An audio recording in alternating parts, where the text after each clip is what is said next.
One of the most compelling and honestly tragic things about narcissists is this: they genuinely believe they're the smartest person in the room. Every exchange, every argument, every relationship becomes a type of game board to them. And they are absolutely certain that they're the one holding the pieces, dictating the moves, guiding the outcome. They live in this fantasy of superiority, this idea that they can manipulate people, twist reality, and get away with it forever. For them, dominance isn't simply about power. It's about survival, because deep down beneath that smooth confidence and haughtiness, there's a huge amount of insecurity. And rather than deal with that inner emptiness, they try to control their environment and especially the people in it as a way to stabilize themselves. But here's the irony. The more they try to control, the more out of control they actually become. They start believing their own lies. They start confusing fear for respect, obedience for loyalty, disorder for passion. It's a massive self-deception that runs so deep they fail to even notice how brittle their power truly is. You've probably seen it, the little tricks they play, the quiet shutdown when you don't answer the way they want, the gentle insults hidden as jokes, the calculated guilt trips that make you doubt your memory, your sanity, your value. And every time you react, every time you explain yourself or try to prove your innocence, they feel like they've won. But the truth is, they haven't won anything. They've simply confirmed how reliant they are on your energy to feel significant. You become the stage where they perform their false sense of superiority. Without your response, their whole script falls apart. And that's what's so essential. To grasp narcissistic dominance isn't strength. It's reliance. Wearing the mask of authority. They feed off of others because they can't sustain themselves emotionally. Everything they project, confidence, charm, intelligence, it's all borrowed strength. The moment you stop supplying it, the fantasy starts to crumble. Now, let's go a little deeper here. Psychologically speaking, narcissism isn't just about haughtiness. It's about fragility. Most narcissists are pushed by something called narcissistic injury, that profound wound of shame and inadequacy created early in life. It's the feeling that they are not enough, and that feeling is unbearable to them. So they build this detailed persona to cover it up. The perfect mask. They curate their identity around how others see them. They require admiration the way a drowning person needs air. So when they play these scheming games, it's not chance cruelty. It's a planned tactic. It's their way of keeping the fantasy intact. Because if they can control how you see them, they can keep that fragile self-image alive. It's not just about controlling you, it's about controlling reality itself. But reality has a strange way of catching up. Because while they're preoccupied, playing games, keeping score, and upholding appearances, they miss the larger situation. You can't build a real relationship on deceit. You can't sustain power through manipulation. And you definitely can't keep pretending forever without the truth leaking through the cracks. Over time, their winning starts to look a lot like losing. They isolate people, they exhaust their relationships, they destroy trust. What they view as control is actually corrosion, gradual, continuous decay from the inside out. And here's where the tables start to turn. Because while they think they're outsmarting you, keeping you confused, keeping you small, you're actually learning. You start seeing the patterns, you start connecting the dots, you start realizing that the game only works if you agree to participate. That's the part they never expect. They underestimate you. They think their charm or intimidation or emotional manipulation will work forever. But once you pull back and look at it clearly, once you realize that the whole situation is a deception, the enchantment breaks and the person who believed they were the puppet master suddenly finds themselves standing in an empty space, holding the lines to nothing. That's the tragedy of narcissism. They want control so badly that they destroy the very connections that could have grounded them. They confuse fear with influence and admiration with love. And by the time they realize that all their little victories were meaningless, the people who genuinely cared about them are gone. It's a self-inflicted downfall, gradual, subtle, and unavoidable, because every scheming game, every lie, every attempt to dominate is really just another brick in the wall, separating them from the world. They build that wall higher and higher, thinking it protects them, when really it's just their prison. There comes a moment, and if you've ever interacted with a narcissist, you will recognize exactly what I mean. When something inside you simply clicks, it's not an outburst. It's not even fury. It's a quiet, almost sacred shift. You realize that the disorder, the drama, the confusion, it's not random. It's intentional. It's the game. And suddenly, you're just done. That's the breaking point. It's the point when you stop participating, when you stop feeling the need to shield yourself against every falsehood or confirm your value to someone who will never recognize it. It's no longer about victory. It's about leaving with your inner calm. For the narcissist, that moment is disastrous because everything they built their fantasy on, your reactions, your feelings, your requirement for closure, disappears. Their control wasn't built on strength. It was built on your involvement. The instant you detach, they lose their grip. It's important to understand what's truly happening here on a psychological level. Narcissists function based on what experts call narcissistic supply, the unending requirement for attention, respect, even disagreement to power their sense of self. It doesn't matter whether it's positive or negative. As long as you're emotionally invested, they feel relevant. So when you stop reacting, when you go calm, when you choose silence instead of explanation, it's like pulling the plug on their entire system. They can't process it. They go into fear mode. You'll observe it, the sudden charm, the false apologies, the guilt trips, the manufactured emergencies. They'll attempt anything to draw you back in because they can't operate without the drama that makes them feel important. But that is not love. That is a compulsion. What's happening for you, though, is transformation. You're reclaiming your energy. You're redirecting your focus from their chaos to your clarity. You stop explaining yourself and start observing. You start noticing how peaceful it feels when you're not constantly managing someone else's feelings. And here's the part that really throws them off. When you start responding with calm instead of disorder, when you stop requiring them to understand, to change, to say sorry, because when you remain calm, they can't snag you. Their whole strategy depends on your emotional involvement. Philosophically, this is a powerful moment. It's the shift from outside validation to internal self-rule. It's the moment you stop asking, why are they doing this to me? And start asking, why am I allowing it? That question changes everything. It moves you from victim to observer, from participant to author. You see, narcissists depend on the fantasy that you need them, that your value, your happiness, your sense of belonging comes from them. That's the invisible cord they hold. But the truth is, you are always complete. They simply persuaded you to forget it. The breaking point isn't about rage or revenge. It's about remembering who you are without their story. It's about realizing that peace isn't something you have to earn. It's what naturally returns when you stop letting someone else disturb it. There's a concept in philosophy called the locus of control. It's about where we believe our strength comes from. Narcissists live entirely in an external locus. Their sense of self depends on how others respond. People who heal, people who grow, shift that focus inward. They understand that power is not dominance over others, but mastery of self. And that's exactly what you're doing when you stop playing. You're retrieving the one thing they cannot counterfeit, authenticity. You're no longer existing in reaction to their tricks. You are selecting your own path. It's not easy. Detachment doesn't mean indifference. It means strength. It's the ability to say, I can care about you and still walk away from what hurts me. That's emotional maturity. That's power, and that's something a narcissist will never understand because it doesn't feed their ego. It threatens it. When you stop engaging, they often see it as rejection, shame, betrayal. They'll project, strike, or take on the role of the victim, but do not be misled. That is simply the breakdown of their fantasy. The silence that terrifies them is the same silence that frees you. It's also when you start to see how much energy you've been giving away, not just in the relationship, but in all the overthinking, the worrying, the self-doubt. Once you withdraw that energy and reinvest it into yourself, everything starts to shift, your focus sharpens, your limits strengthen. You begin to feel peace, not as a moment, but as your usual state. That's when the real healing begins. Not when the narcissist changes, but when you stop being the emotional supplier for someone else's ego and start being the architect of your own peace. The breaking point isn't the end. It's the rebirth. It's the point where the old version of you, the one who tolerated manipulation, who confused love with control, dissolves. And in its place emerges someone clear, steady, self-directed. And that's the version of you the narcissist can't touch.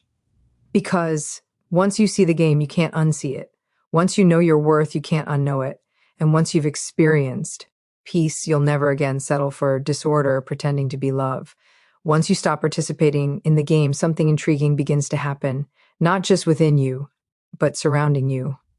the narcissist finally made image begins to come undone.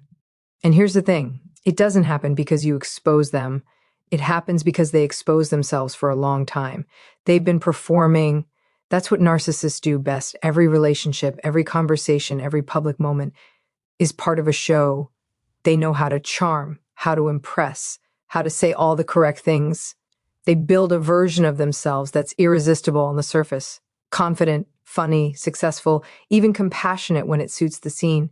But that persona is a disguise, and disguises always slip eventually, especially when the audience stops clapping. You see, narcissists survive by managing perception. They rely on controlling how others see them, the same way they once tried to control how you saw yourself. It's a form of psychological camouflage.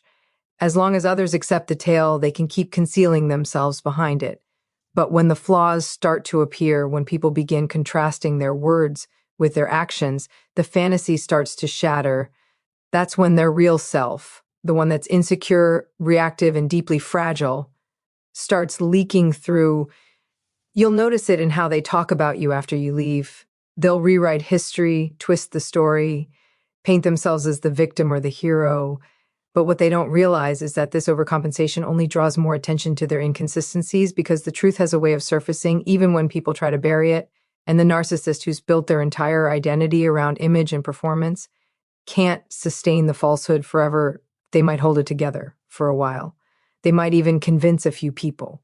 But over time, the disconnect becomes obvious.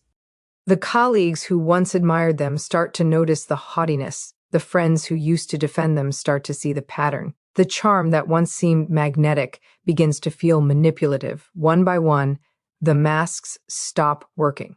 And here's the deeper psychological truth. When a narcissist's outward appearance begins to fall apart, their inner world collapses alongside it. Because they don't have a stable self beneath the performance, their identity is entirely dependent on how others see them. So when that outside validation disappears, they experience what psychologists call narcissistic collapse, a kind of emotional implosion. This is when you'll see the frantic actions, the desperate attempts to rebuild the image, the sudden spiritual awakening, the exaggerated apologies, the smear campaigns. It's not growth, it's fear. It's the crumbling of a false self that can no longer hold under the weight of truth. And while this may sound like justice, it's also profoundly sad, because at its core, narcissism is a tragedy of self-deception. They've spent their entire lives running from shame, from vulnerability, from authenticity. And in doing so, they've destroyed the very relationships that could have saved them. The collapse of their image is really the confrontation with reality. The one thing they've tried to avoid their whole lives. They can't control perception anymore. They can't silence every voice, rewrite every story, or manipulate every outcome. The truth they ran from becomes the truth everyone sees. And this is where your growth becomes even more evident. While they're unraveling, you're rebuilding. While they're losing control of the narrative, you're finding your voice. That contrast is powerful. You're not attempting to wreck their image. You are merely living genuinely. But being authentic itself is revelation, because the narcissist's biggest fear isn't being hated, it's being irrelevant. And when you step into peace, into strength, into your truth, you take away the last thing they ever wanted to lose, your attention. The story they told about who they were and who you were starts to dissolve, and they can't rewrite it without you participating. What's left is silence, and that silence becomes their mirror. Philosophically, this is the moment where reality rebalances itself. Falsehood always requires effort to maintain. Truth simply exists. For years, they've been holding up a mask, projecting power, charisma, superiority, but all of that takes energy. The moment they lose the audience, the performance collapses under its own weight. And maybe that's the deeper justice in all of this. You didn't have to expose them, humiliate them, or get revenge. Life does that naturally, because lies decay, masks melt, and character eventually always speaks louder than image. The most liberating part is realizing that their downfall has nothing to do with you anymore. It's not your responsibility to witness it, to validate it, or to explain it. The truth takes care of itself.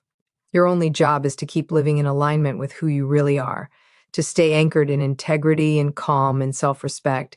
And while they might scramble to rebuild their reputation, to charm new people, to find fresh admirers, it never lasts. because no matter how many times they repaint the mask, the cracks always return. You can't fake authenticity forever. Eventually, everyone sees it. The XIO workers, the friends, the new partner, one by one, the audience walks out, and that's when they finally face what they've been running from themselves. Once the mask drops and the image shatters, there is an emptiness in that space as you observe. Narcissists do not simply lose a relationship when you depart. They lose their preferred reflection. You weren't just a person to them. You were their mirror. You were the evidence that their fantasy still worked. You gave them admiration, attention, validation, even conflict, all the emotional energy they needed to feel alive. And when that's gone, when you stop giving them that steady supply of emotional oxygen, something profound happens. They start to fade. Narcissists can't regulate themselves from the inside. Everything about their sense of worth depends on outside feedback. The praise, the reactions, the disorder. You were the center of that system. You gave them the highs and the drama, the empathy and the forgiveness, the patience that allowed them to keep pretending they were in control. But once you pull your energy back, once you detach emotionally and walk away with quiet strength, they lose entry to that energy source. And that is when the fear takes hold. You will frequently see them try to substitute you rapidly. The new relationship, the flashy new circle of friends, the sudden life upgrade. It's not about love, it's about supply. They're trying to prove both to themselves and to the world that they're still desirable, still in control, still winning. But here's the truth. They can't substitute you, and it's not because you were perfect. It's because what they got from you wasn't just attention. It was authenticity. You gave them something real in a life built on performance. You perceived beyond the disguise, but you still tried to care for the person beneath. That is uncommon. And once they lose it, they can't replicate it, no matter how hard they try. Because here's what happens psychologically. Every new person they find eventually goes through the same cycle. The charm, the idealization, the manipulation, the exhaustion. It always ends the same way. What used to feel like connection starts to feel like control. What looked like confidence reveals itself as entitlement. They can change the scenery, the faces, the story, but the pattern stays the same. And each time they repeat that cycle, they lose a little more of themselves. Their efforts to substitute you simply remind them of what is gone. Not you as an item, but you as a feeling mirror. The person who once made them feel powerful now stands as proof that their power was never real. Philosophically, this is where we see the cost of their games come full circle. Every scheming tactic, every lie, every quiet shutdown, those were withdrawals from the emotional bank of trust and connection. And when that account runs dry, it's over. You can't spend what you've destroyed. The cost of losing you isn't just loneliness, it's emptiness. It's the moment they realize that all their victories came at the expense of the only currency that truly matters in relationships, genuine connection. And here's where your power truly reveals itself. You don't have to retaliate. You don't have to prove you were right. The plain fact that you are no longer reachable is sufficient. The quiet they once used to penalize you becomes the stillness that pursues them. They'll remember the calmness of your voice after they push too far. They'll remember your empathy, your patience, your willingness to understand when no one else would. They'll remember that you gave them something real and that they destroyed it trying to win. And that's the cost. That's what they can't substitute, because no matter how many new people they find, no matter how convincing the new mask looks, no one gives them what you did. Unconditional authenticity. Everyone else they encounter will eventually demand reciprocity, honesty, empathy, things they don't know how to sustain. With you, they were seen. And once someone has been truly seen, losing that gaze feels like disappearing. Now, let's look at this from your side, because this isn't just about what they've lost. It's about what you've regained. When you stop being someone's emotional supply, you start reclaiming your own. You begin to see how much energy you poured into holding together something that was never yours to fix. You understand your compassion is not a flaw.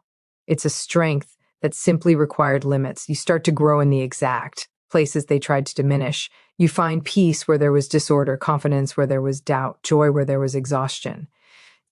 You start to attract relationships that don't drain you, people who don't need to win to feel worthy. And maybe the most liberating realization of all is this: you were never the broken one. You were the balanced one in a relationship with someone who fed off imbalance. You didn't lose them, they lost you. And in doing so, They lost the reflection that made them feel important. When you reach this point in your healing, something incredible happens. You stop caring about whether they ever understand what they did, because you understand what you've gained.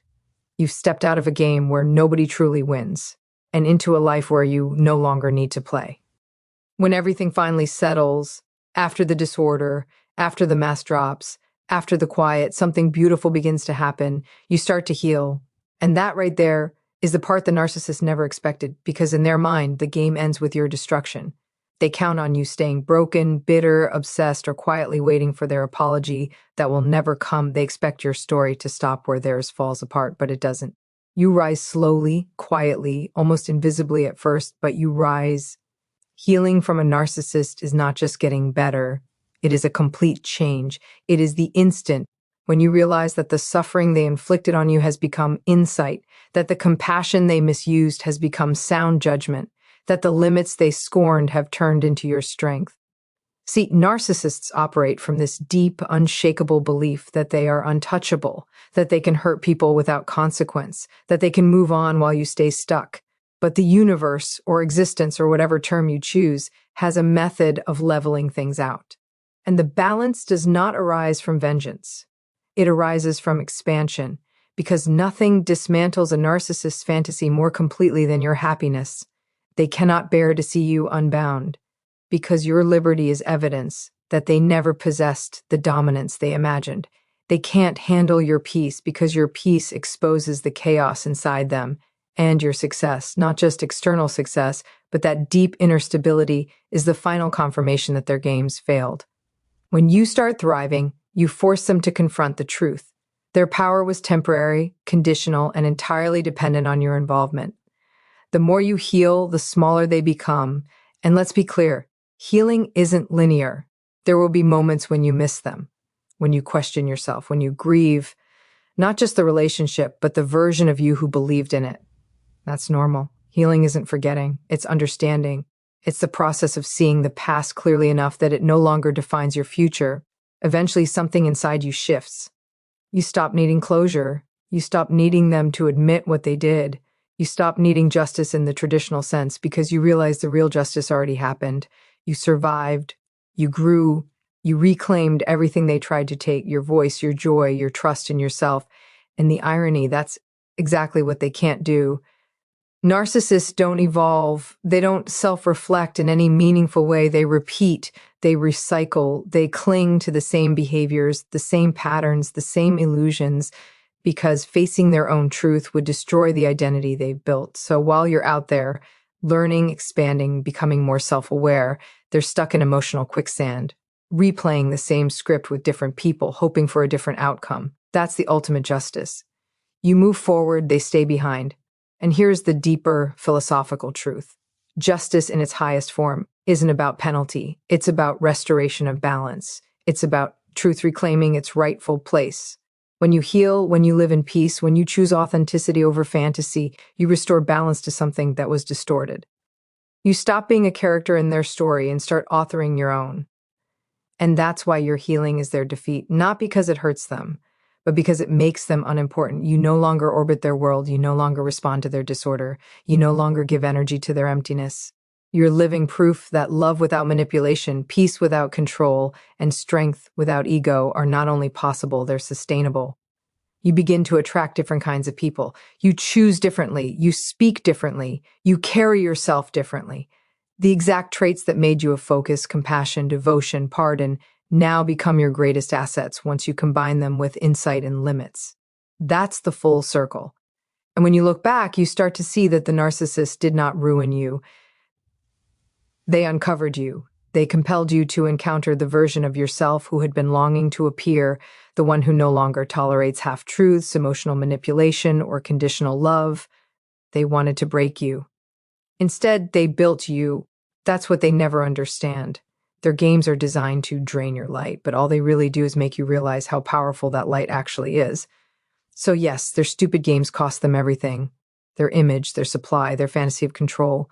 But what they lose most of all is the version of you that once tolerated it. Because once you've seen the truth, you can't unsee it. Once you've healed, you can't go back to pretending you're powerless. You carry yourself differently after that, not bitter, not vengeful, just awake. There's a calm power that comes from knowing you don't need to fight every battle to win the war. You just have to outgrow it. And that's what you've done. When you rise from something that was meant to destroy you, that's not just healing, that's transcendence. That's victory in its purest form. Because finally, the narcissist's largest penalty is not being revealed, it is being overlooked.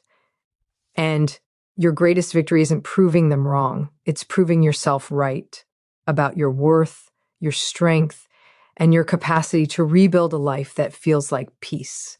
That's the ultimate justice. Your healing isn't quiet revenge. It's the loudest truth there is, and the truth always wins.